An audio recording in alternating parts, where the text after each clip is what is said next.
একের পর এক হুমকি দিয়েই যাচ্ছে যুক্তরাষ্ট্র, যদিও ইরানও বসে নেই। গত ৩০ দিনে ইরানকে যুক্তরাষ্ট্র কতবার হুমকি দিল বলতে পারবেন?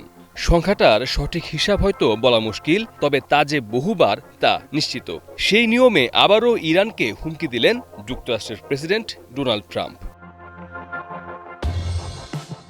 মার্কিন প্রেসিডেন্ট ডোনাল্ড ট্রাম্প হুঁশিয়ারি দিয়ে বলেছেন, ইরান যদি যুক্তরাষ্ট্রের সঙ্গে করা চুক্তি মেনে না চলে তাহলে প্রয়োজনীয় পদক্ষেপ নেব। সম্প্রতি সাংবাদিকদের সঙ্গে আলাপকালে ট্রাম্প একথা বলেন।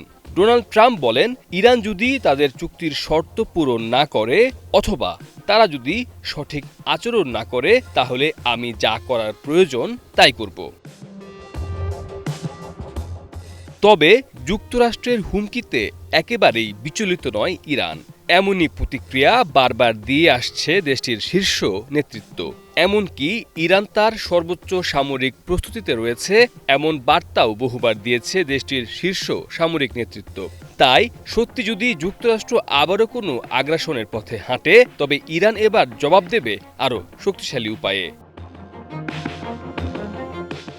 এদিকে ট্রাম্প দাবি করেন, ইরানের জন্য অবমুক্ত করা অর্থ কেবল যুক্তরাষ্ট্র থেকে খাদ্য কেনার জন্য ব্যবহার করার কথা ছিল।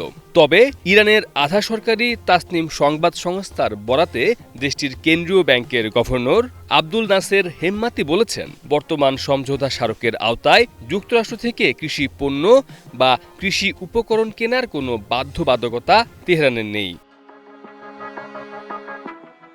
ট্রাম্প আরও বলেন, অবমুক্ত করা সব অর্থ শেষ পর্যন্ত খাদ্য কেনার মাধ্যমেই ফিরে আসবে, যা তাদের খুব প্রয়োজন। তাদের ৯ কোটি ১০ লাখ মানুষ রয়েছে, কিন্তু তারা নিজেদের খাদ্যের চাহিদা পূরণ করতে পারে না। তাই আমরা যে অর্থ ছাড় দিচ্ছি তা শেষ পর্যন্ত আমাদের কৃষকদের কাছেই ফিরে আসবে।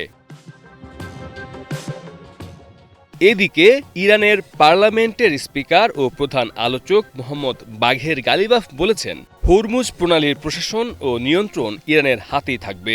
যুক্তরাষ্ট্র ও ইসরায়েলের সঙ্গে চলমান সংঘাতের অবসান নিয়ে অনুষ্ঠিত আলোচনার পর দেশে ফিরে তিনি এ মন্তব্য করেন।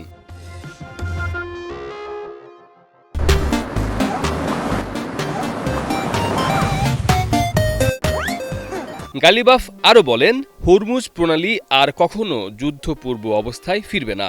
আন্তর্জাতিক আইনের আওতায় এটি ইসলামী প্রজাতন্ত্র ইরানের তত্ত্বাবধানে পরিচালিত হবে। মির্জা রকিবুল হাসান, নিউজ 24।